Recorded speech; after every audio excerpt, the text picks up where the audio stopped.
bactericida. Esto es más que todo, yo creo que también un poco a nivel vaginal, ¿no? Que entonces te hablan de que es muy importante. Bueno, no, el contenido de la orina per se, que es ácido y que y tiene urea, va a inhibir de por sí el crecimiento bacteriano, la propia composición de la orina.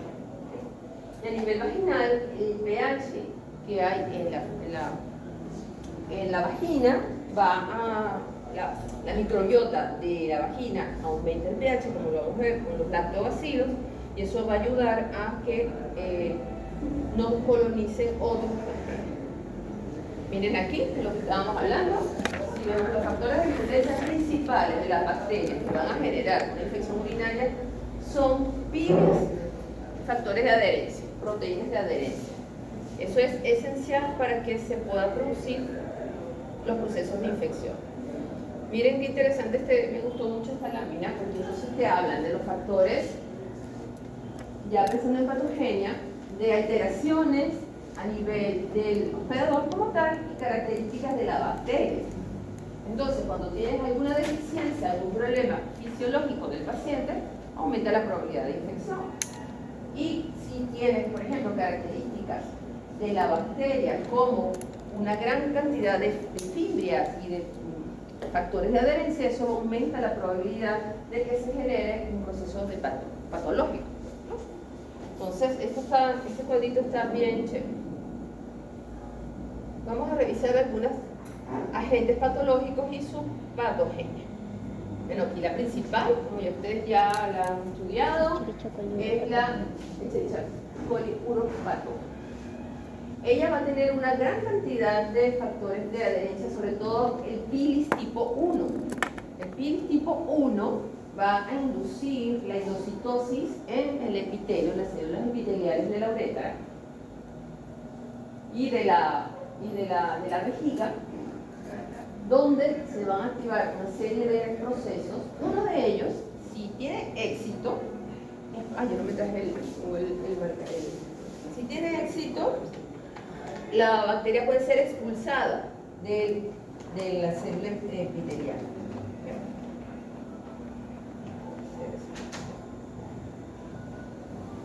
Si no, la bacteria va a formar colonias dentro, va a tener un proceso de supervivencia y va a tener un proceso de... Miren, acá, sí, estas, los pilis tipo 1 van a generar un proceso de endocitosis, la bacteria va a entrar. Sí, pero también va a activar unos factores internos de esta GTPasa que van a inducir la salida, pueden en algún caso expulsar a la Escherichia de la célula. Si no, ella puede sobrevivir, multiplicarse, colonizar la célula y hasta el punto de que la mata. Entonces hay un proceso de inflamación, de exfoliación del epitelio y por supuesto esto genera un proceso inflamatorio y hay espacios para que la Escherichia coli que se está multiplicando sigan colonizando otros tejidos adyacentes. ¿Ok? También ellas van a, cuando se activa este receptor TOL4, inhibe la expresión de receptores de inmunoglobulina A. ¿Se acuerdan que la inmunoglobulina A es una inmunoglobulina secretora, ¿no? Pero ella necesita un receptor para pasar de la lámina propia, que es donde están las células inmunes, a la luz, donde están las bacterias. Entonces, si no hay receptores, esto no se puede dar. Y esta activación de este receptor por parte de la bacteria inhibe la expresión de estos receptores para inmunoglobulina A. Entonces ahí se pierde un proceso de respuesta inmune. ¿Sí lo ven? Aquí hay otros dos bacilos gram negativos. Bueno, este es un bacilo gram negativo, el Proteus mirabilis. ¿Y qué cosas fecales? Esta es, ¿qué quiere decir? Que es un con gram positivo.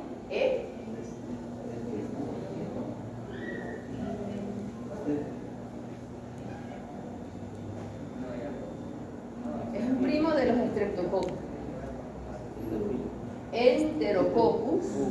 Enterococcus, que está asociado, parte de la microbiota intestinal, pero es un coco. Enterococcus fecalis, muy asociado, ellos forman biofilms en los catéteres. Entonces, cualquiera catéter puede estar contaminado, se puede generar una infección, una ITU, por Proteus mirabilis o por Enterococcus fecalis. Evidentemente, ellos van a estar previamente contaminados y van a depositar las bacterias en el tejido, ellas van a generar sus procesos de inflamación o respuesta inmune y va a haber una diseminación de la infección por el tejido. Estas son infecciones asociadas a catéteres. Este cuadro de verdad, muchachos, ojalá tuviéramos tiempo para revisarlo bien. Está buenísimo esta infografía. Miren que tiene características patológicas. Vean los colorcitos, los mecanismos de acción, los síntomas y signos del proceso infeccioso y las complicaciones. O sea, este está muy bueno, sobre todo cuando aquí les da, por ejemplo, que toda infección comienza con toda infección complicada, comienza con una infección urinaria baja, que va a ir ascendiendo hasta que se convierte en una pielonefritis. Y allí, bueno, y ahí la cosa se va a complicar. Aquí tienen los agentes etiológicos más asociados a este tipo de infección y acá los síntomas que podemos tener con esta infección. Entonces, es recomendable que lo estudien con cariñito. Esta infografía también está chévere. Resume lo que hemos hablado, incluso los procesos estos de la Escherichia coli, uropatógena, cómo genera la exfoliación de estas células cargadas de bacterias y que se diseminan rápidamente a las células adyacentes. ¿Okay? ¿Alguna pregunta con respecto a la Escherichia? Tienen que dedicarle un tiempito para tenerlo claro, ¿no? Stephanie, ¿trajiste la muestra? Sí, ¿la pudiste llevar? Muchas gracias. Bueno, vimos que había otros factores, otros agentes etiológicos que también producían infecciones en el tracto urinario, entre ellos las hongos. De los hongos, realmente las levaduras, y dentro de la levadura, ¿quién? La cándida, principalmente de cándida albicans. ¿Okay? Entonces, ¿cuál es los riesgos? Aquí estamos, un resumen de sintomatología. Fíjate, bueno, aquí ya estamos a nivel de infecciones vaginales, ¿no? Estamos en una vaginitis. Vaginitis es ¿qué? Inflamación de la mucosa de la vagina. Eso genera picazón, irritación vaginal, puede haber desgarros por el proceso inflamatorio, sensación de ardor, sobre todo durante relaciones sexuales o al orinar, porque la orina, esa zona está tan irritada que puede afectar enrojecimiento e inflamación de la vulva, secreción vaginal, espesa, blanca y sin olor. Esto es importante, las características de la secreción vaginal nos va a ayudar a diferenciar de otro tipo de infecciones vaginales. ¿Okay? Y esto es interesante, el aspecto es como de leche cortada de la secreción vaginal, a comparación de otras que ya lo vamos a ver. Entonces, miren cómo hay tres etapas, tres formas de que la cándida pueda generar un proceso patológico en el tejido vaginal. Un tejido estratificado, donde hay receptores para estas levaduras. Por eso que las cándidas son levaduras. ¿Okay? Entonces, en la lámina propia están todas las células inmunes y por abajo esta parte de irrigación sanguínea, ¿no? Entonces, yo quiero mostrarles acá algo para recordarles, que yo creo que ya lo hemos visto. Entonces, que la cándida originalmente es una levadura, ¿verdad? Es unicelular, ¿verdad? Se multiplica por gemación, pero en ciertas condiciones ella, y yo creo que es única en candida albicans, y es un criterio incluso de diagnóstico en el laboratorio, es ponerla en condiciones para ver si ella produce los llamados pseudo-IFAs. Y que puede producir lo que llaman IFAs verdaderas. ¿Se acuerdan que existen dos grandes grupos de hongos? Las levaduras y las que son filamentosas. Que es, los filamentos se llaman IFAs. Entonces, esta es una excepción, que la Candida albicans en ciertas condiciones se transforme de una levadura a una levadura con IFAs. Y estas IFAs tienen factores de virulencia bien importantes porque van a generar formas de invasión al tejido. O sea, las mismas IFAs van a generar diferentes formas de invasión que van a hacer que el proceso inflamatorio sea mucho más grave. ¿Okay? Volvamos acá un momentito. Entonces aquí, si se ubican, aquí está una vaginitis de cándida asintomática, donde las levaduras no tienen las pseudoifas y interactúan con estos receptores, ¿no? En el epitelio. Cuando cambia el pH o hay una alteración del nivel de estrógeno, eso cambia todas las condiciones del epitelio vaginal y va a hacer que la cándida empiece a producir las pseudoifas. Hay un cambio morfológico en la cándida y que va a hacer que va a producir en las pseudoifas, y eso va a generar una gran cantidad de respuesta inmune. Va a hacer que las células produzcan las bactericinas, ¿se acuerdan? Las bactericinas, y va a hacer un llamado a los leucocitos, a los polimorfonucleares, a los neutrófilos que están en la lámina propia tranquilitos, pero estas señales van a hacer que suban para generar un proceso de eliminación de la cándida, y eso va a generar todo un proceso inflamatorio. ¿Okay? Cuando los polimorfonucleares logran llegar a la parte externa del tejido, entonces hay ya un proceso de eliminación y la generación de toda una respuesta proinflamatoria que se asocia con los síntomas, picazón, irritación, inflamación, enrojecimiento. La pared celular de la cándida es muy compleja. Recuérdense que ellos tienen una pared celular. ¿Cuál es el componente de la pared celular de los hongos? Quitina, muy bien. La quitina. Entonces, miren, esta es la pared celular de la cándida albicans. Membrana citoplasmática, quitina, y tiene una gran cantidad de glicanos y de nanoproteínas. Miren, en la célula, membrana citoplasmática de las células del huésped, todos los tipos de receptores que tienen para cada uno de estos componentes. ¿Están viendo? O sea, una gran cantidad de receptores que al unirse, al tener contacto con alguno de los componentes de la pared celular de la cándida, van a generar toda esta respuesta inmune. Dependiendo del receptor y del compuesto de la pared celular del hongo, va a generar una gran cantidad de respuestas. La mayoría son proinflamatorias. ¿Okay? Va a generar, por ejemplo, esta la vamos a ver, produce reacciones de oxígeno como peróxido de hidrógeno, va a inducir la fagocitosis y que al final va a terminar con la destrucción del hongo. ¿Okay? Pero es bien compleja la pared que va a generar toda esta respuesta inmune.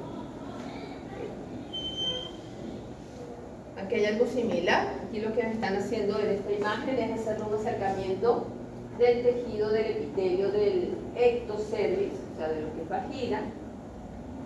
Normalmente hay un equilibrio porque la cándida albicans es parte de la microbiota vaginal, pero debe estar en mayor concentración, mayor cantidad, los lactobacilos, o sea, las bacterias típicas de la zona, que es la que van a mantener el pH alto y la cándida controlada. En un estado de equilibrio, la cándida lo llaman acá que es comensal, o sea, está allí pero no hace daño. Cuando hay un cambio, una alteración, como dijimos, aumento del pH, aumento o un cambio hormonal, entonces ya los lactobacilos se desequilibran en una disbiosis y la cándida comienza a proliferar. ¿Ok? Eso es mucho de lo que puede pasar. Hay que pensar allí en esa disbiosis durante la infección, ¿no? Entonces también aquí nos habla un poquito sobre la producción de interleuquinas por acción de la activación de este receptor. El 21 es este que está aquí. El 21 acá. Y va a generar la producción de interleuquinas proinflamatorias. ¿Okay? Y esta laminita aquí lo que les están explicando más a detalle cómo es la cascada de respuestas para que al final se produzca interleuquinas que van a activar a los neutrófilos, que son los que van a eliminar a la cándida. Ya lo vimos, entonces esto está bien interesante porque nos muestran los 4 modelos, los 4 posibles mecanismos en los que las hifas, cuando ellas producen sus pseudohifas, van a intentar penetrar e invadir las células epiteliales. Entonces, por invasión directa, por fagocitosis, incluso ellas tienen estas cadeninas, no sé si lo recuerdan, si lo vieron en biología celular, son unas proteínas que permiten la interacción célula-célula, ¿no? Para que haya una unión de célula-célula. Y las hifas tienen en su pared esas cadenas que engañan a las células y entonces les permiten penetrar sin problema a nivel intercelular porque está recubierta con estas proteínas que son reconocidas por las células como parte de la unión celular y ellas pueden penetrar sin ningún problema. ¿Okay? Y aquí hay una representación de la disbiosis cuando los lactobacilos no se encuentran. Cuando el lactobacilo está presente, vamos a generar una serie de factores que inhiben el crecimiento de la cándida. Pero cuando no hay lactobacilos, ella puede proliferar sin problema. En cuanto al modo de las hifas, dijo que eran 4, pero... Bueno, están acá, ¿no? El daño directo de la célula, la inducción de la fagocitosis, la penetración directa, inducción de la endocitosis y aquí destrucción de la célula. Y aquí en esta es cuando entra por la cadena, así como entre célula y célula. Y aquí hay ya simplemente la destrucción celular. Estamos de tiempo. Tenemos que terminar a las 1:40, ¿no? 1:40. Yo tengo mi cuaderno acá con mis... Hay varios procesos que el sistema inmune que activa el sistema inmune.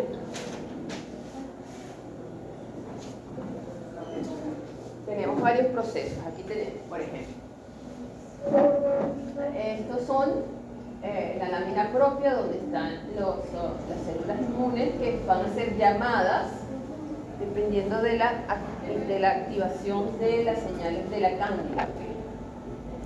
Entonces, puedes tener una fagocitosis inicial por parte de la cándida y aquí van a producir interleuquinas. Estas interleuquinas van a activar los neutrófilos. Los neutrófilos, como ya sabemos, aparte de la producción de degranulación, va a producir la NET. ¿Se acuerdan de la NET? Que puede formar, tener un mecanismo de eliminación de la cándida.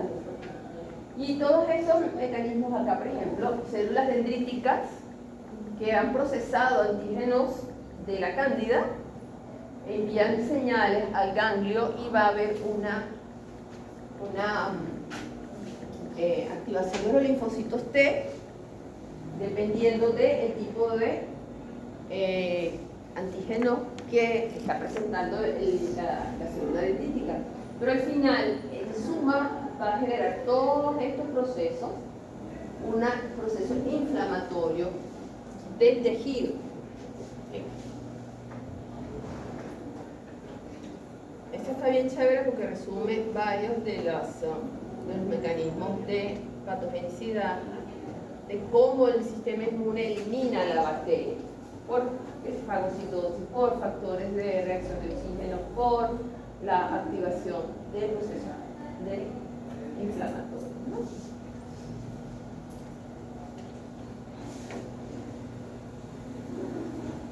Aquí nos hablan de algunas mutaciones o susceptibilidad de ciertos individuos por fallas genéticas que inhiben los procesos inmunes normales para la eliminación de la cándida. Por ejemplo, aquí hay dos enfermedades que inhiben la síntesis de interleuquina que van a generar que las células presentadoras de antígenos no reaccionen. O sea, esto va a haber aquí un bloqueo por falta, por ejemplo, de estos receptores, y ya este mecanismo ya no va a funcionar. Lo mismo que aquí se va a producir esto quiere decir enfermedad crónica, candidiasis vulvovaginal recurrente, y esta es candidiasis mucocervical. Entonces, estas enfermedades se pueden dar cuando estos genes no funcionan y estos receptores son eliminados. Entonces, todo el proceso inmune no se da porque sí tenemos bastantes mecanismos para la eliminación de la cándida. Pero aquí, si las personas tienen estas fallas genéticas, los mecanismos se bloquean. Esto no se los voy a preguntar. Ahí ya por lo menos ya lo saben. O sea, no les voy a preguntar. Hay tantas cosas que preguntar que no les voy a preguntar justamente esto.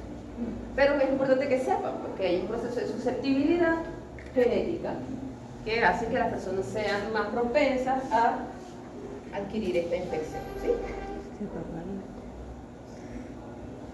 Bueno, en cuanto a las infecciones ya de transmisión sexual, son muchos los patógenos que pueden producir infecciones de transmisión sexual. Tanto virus como parásitos, como hongos y como bacterias.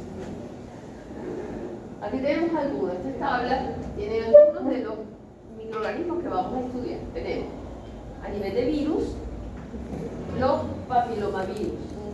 Estos producen estas verrugas genitales y que dependiendo del serotipo del VPH que genera la infección puede llegar hasta producir cáncer. ¿Hay vacunas para esto? Sí. Sí, tenemos vacunas para el virus del papiloma humano. Tenemos unas bacterias, estas dos bacterias, que según su serotipo tienen una afinidad anatómica específica. Esta es la, ¿qué cosa? Trachomatis, ¿qué es lo que es C? ¿Qué es lo que es la C? Trachomatis.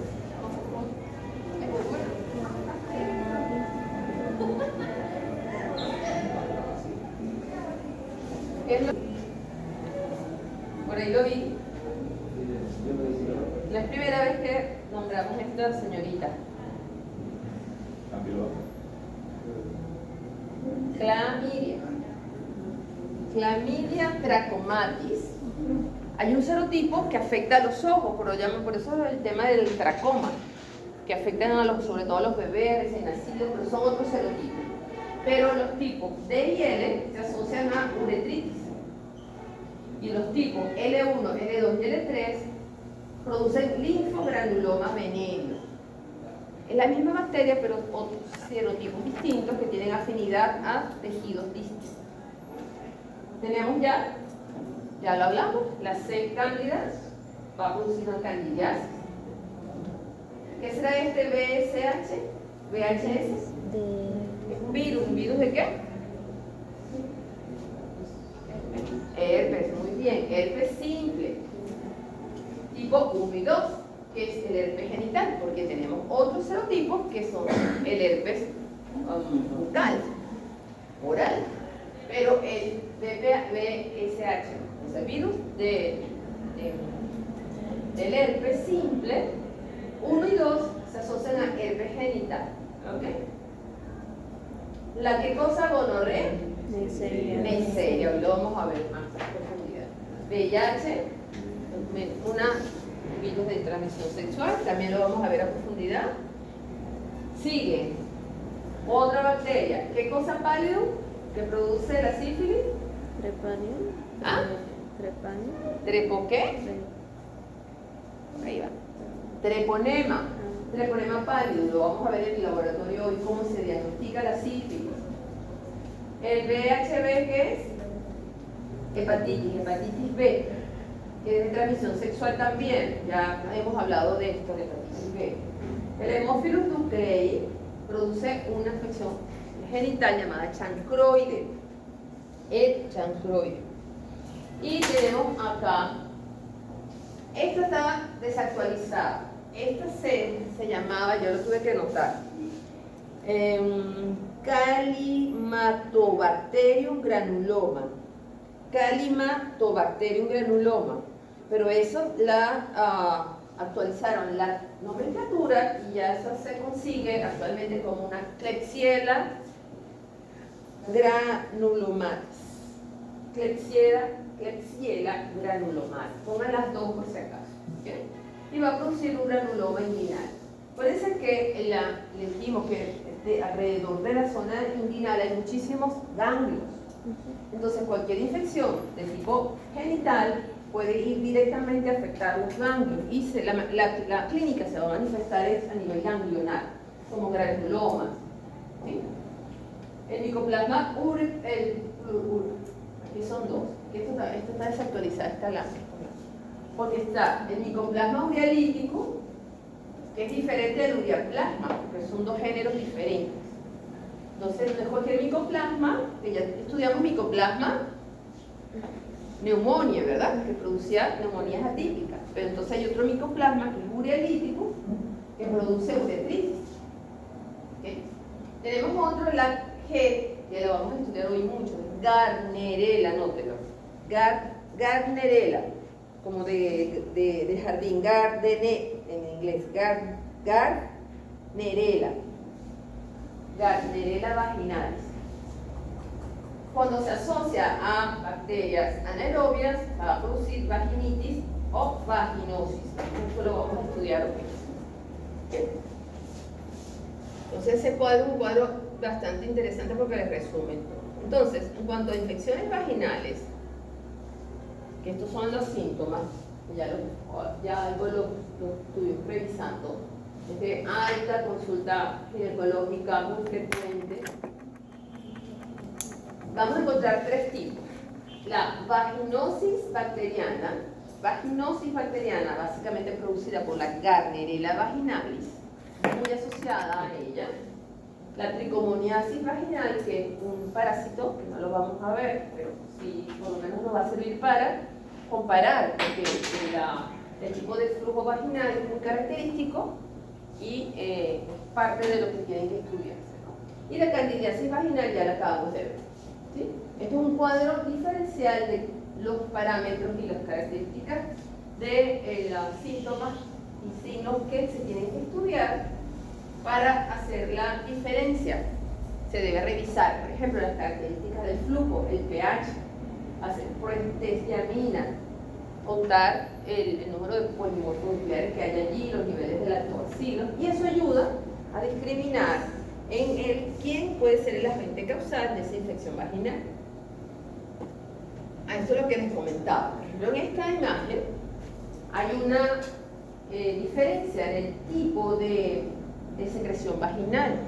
El tricomona es verdosa, es maloliente, es fumosa, mientras que la que produce la Gardnerella vaginalis, miren cómo se escribe, Gardnerella vaginalis o Mycoplasma hominis,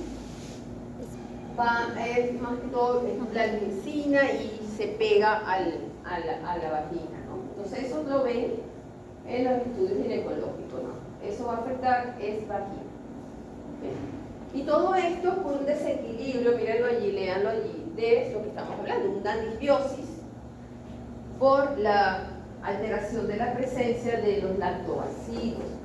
Los lactobacilos para la microbiota vaginal es muy importante. Por eso es que no se puede abusar de los lavados vaginales, de duchas vaginales. Eso de verdad lo que hace es alterar las microbiotas y generar posibles infecciones vaginales. Los lactobacilos, además de aumentar, de mantener el pH bajo, produce peróxido de hidrógeno que inhibe a otras bacterias patógenas. ¿Okay? Esto lo vamos a ver en laboratorio. Yo creo que prefiero verlo aquí un poquito más a detalle y en el laboratorio pasarlo rapidito porque hoy vamos a hacer el urocultivo, necesitamos mucho tiempo y es larguísimo. Entonces, a nivel, existen los llamados criterios de Ansel. Esto sí puedo preguntarse en los exámenes, ¿no? Aquí o en el laboratorio, que se ve el mismo tema, ¿no? ¿Cómo definir si se está produciendo una vaginosis bacteriana? O sea, ¿cuál es la diferencia de una vaginitis de una vaginosis? Eso es importante también. ¿Qué es una vaginitis? Una inflamación de la mucosa de la vagina. ¿Sí? Pero, ¿y la vaginitis? La vaginosis, perdón.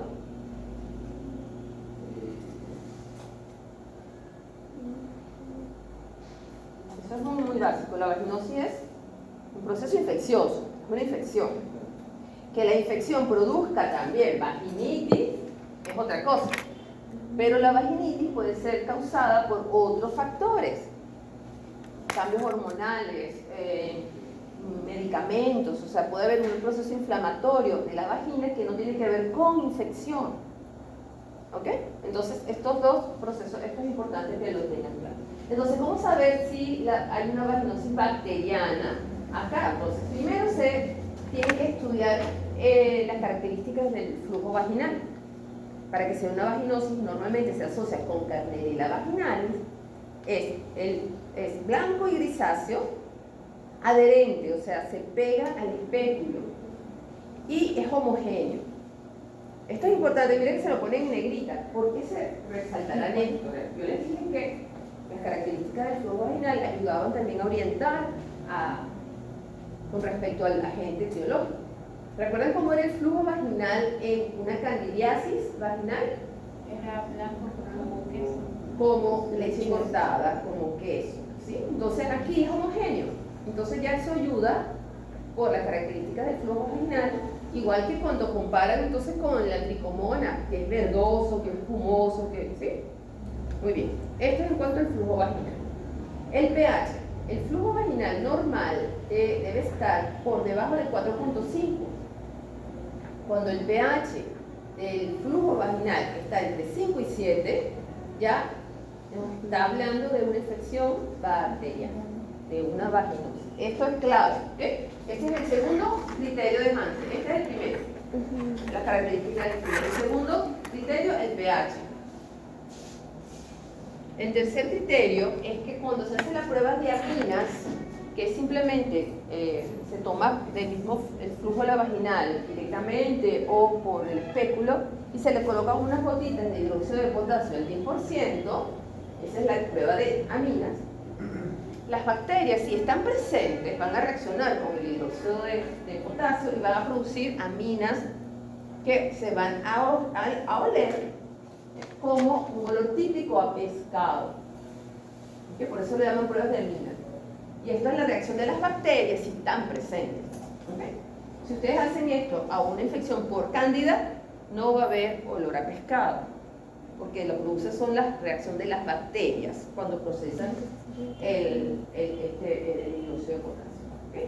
Proceso este es el tercer criterio. Y el cuarto es observar un frotis de la vaginal, donde vas a estudiar, vas a ver las células epiteliales. Una célula epitelial vaginal viene siendo aquí, ella debería estar sin nada adherido, ¿no? Cuando hay una vaginosis, las células epiteliales van a ser granulosas y se van a adherir una gran cantidad de bacterias alrededor. Eso lo van a llamar células clave. Esto sería una célula normal, donde lo que vamos a ver son lactobacilos, pues, ¿no? Bacilos gram positivos alrededor de las células sin problema, pero cuando hay una vaginosis, se van a cubrir de bacterias, de otras células bacterianas que no son las lactobacilos, y eso lo llaman células clave. Entonces son 4 criterios. ¿Cuáles son? La forma del flujo, pH elevado entre 5 y 7, prueba de aminas positivas, se dice positiva, y la presencia de células clave, se llaman clave o guía. Esas son las 4. Eso es para vaginosis bacteriana, que puede ser producida por varios tipos de bacterias, donde actualmente se está asociando más a Gardnerella vaginalis. Entonces, los criterios para tú saber si hay una vaginosis bacteriana, puedes aplicar los criterios de Ansel, o cuando haces el estudio microbiológico, cuando detectas una disminución de lactobacilos y un aumento de Gardnerella vaginalis, bacterioides, micolúnculos, que son básicamente anaerobios. Entonces, por eso también el mal olor del flujo vaginal, y la presencia de micoplasma ómeo. Eso es, digamos, otro criterio para poder definir si estamos frente a una vaginosis bacteriana.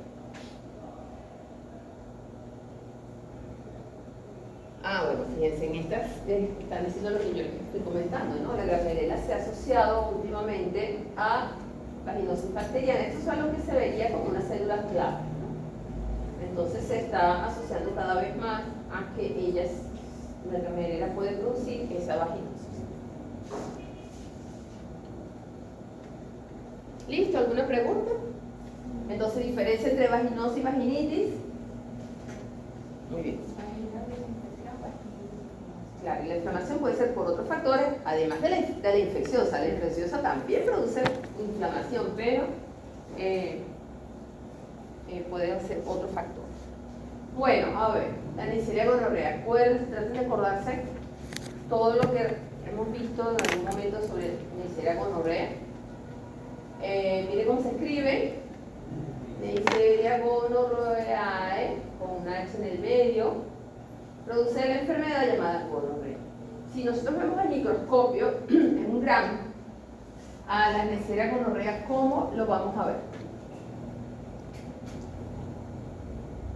¿Cuál es su morfología?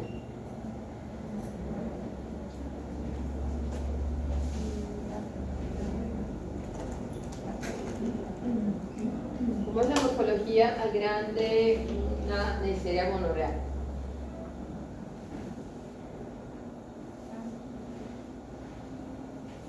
¿Cómo es la Neisseria meningitis? Pues, la hermanita.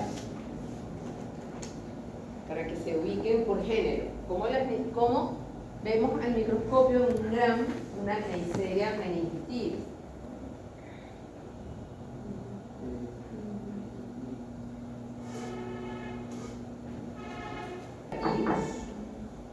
Con una gran cápsula. Y el Neisseria gonorrea, aquí lo tienen un solo coquito, pero es un diplococo, ya lo vamos a ver. Se diferencia de la Neisseria meningitis porque tiene unas fimbrias estos pili, mucho más prominentes que la Neisseria, y tienen una buena cápsula. Ya sabemos lo que las cápsulas hacen al sistema inmune. Evitan la fagocitosis y ya es uno de los primeros factores inmunitarios que quedan por fuera. Entonces aquí tienen revisen y analicen los factores de virulencia de la Neisseria gonorrea. Y tenemos los pilis, por supuesto, nos van a generar la adherencia. Sabemos que sin adherencia no hay infección.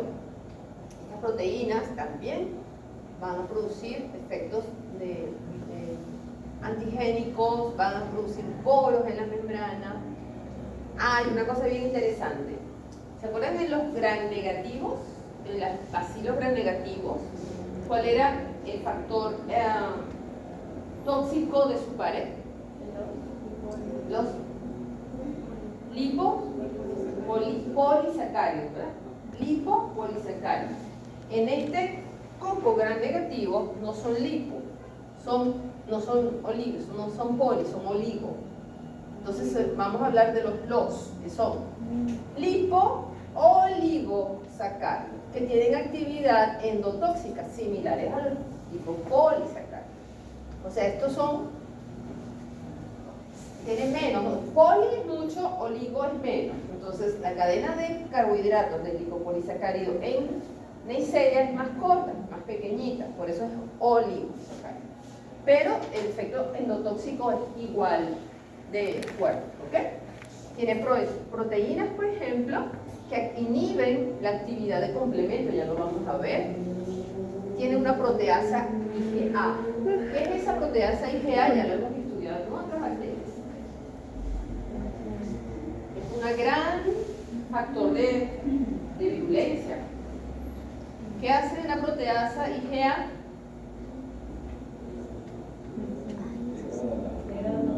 Degrada las inmunoglobulinas. ¿Cuál inmunoglobulina?